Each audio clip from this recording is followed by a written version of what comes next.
Hello everyone, this is Arham here and welcome back to a new video. And today with me I have the all new Redmi Note 10 Pro Max. So let's get ahead and unbox the phone. Picking up the lid,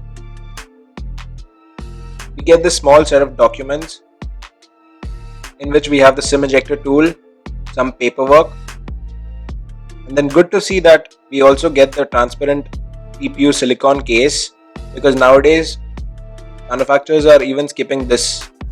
It is flexible though.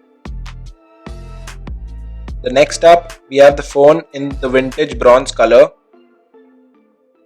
Then we get the power adapter, which has an output of 33 watts as you can see. And finally we get the USB Type-C cable.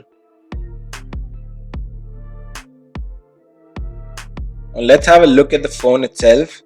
Oh my god, just look at this beautiful color. It looks too good and has a soft touch matte finish to it. This color is called the vintage bronze and it does hold up pretty well.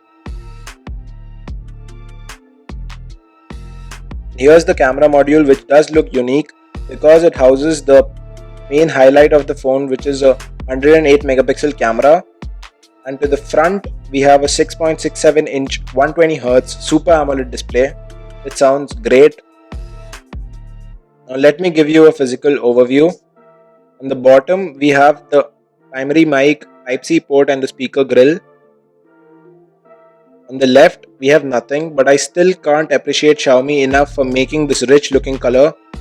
On top we have the headphone jack, which is a rarity these days, the secondary speaker grill, the IR blaster and a secondary noise cancellation microphone, and on the right we have the power button and volume up and down buttons. Now let's see how the phone looks with the case on.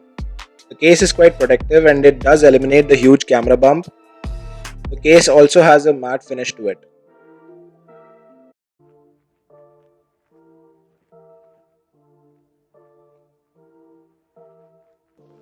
Now let's check out the side mounted fingerprint sensor.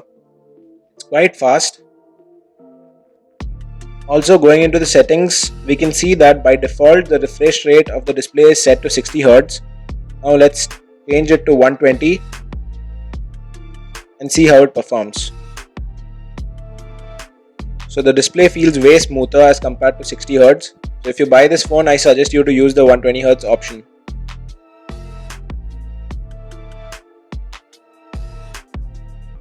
Also check out how much the phone wobbles, because the camera bump is huge and I would suggest you to use it with a case. The phone is quite slim and feels very premium in hand.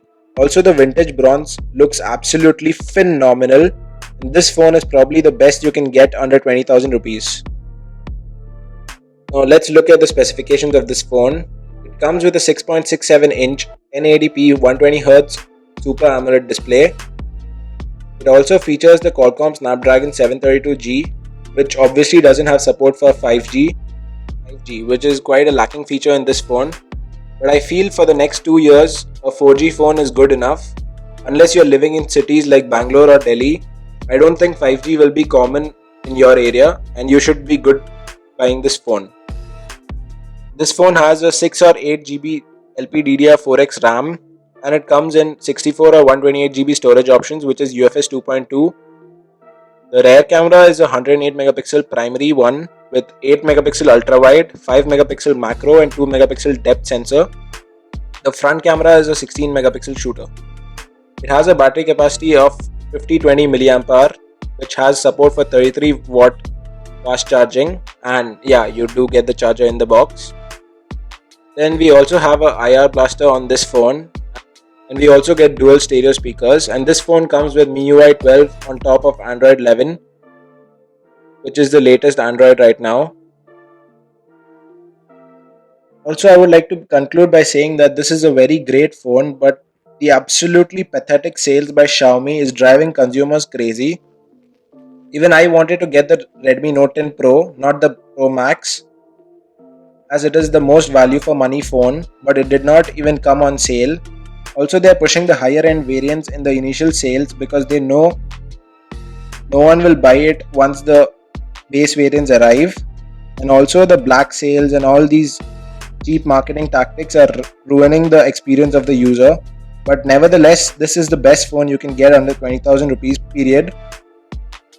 I mean, Realme did launch the Realme 8 series too, but let's just say that it can be ignored because it is absolutely a waste of money.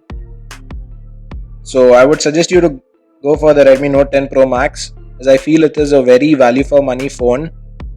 I mean, not the Redmi Note 10 Pro Max, but the Redmi Note 10 Pro. If you don't care much about the cameras, I don't think the 108 megapixel has that much of an advantage over the 64 megapixel on the Redmi Note 10 Pro. And it starts at rupees 16,000. I mean, the specs are just insane for that price. So thank you guys for watching. If you like the video, do hit the thumbs up.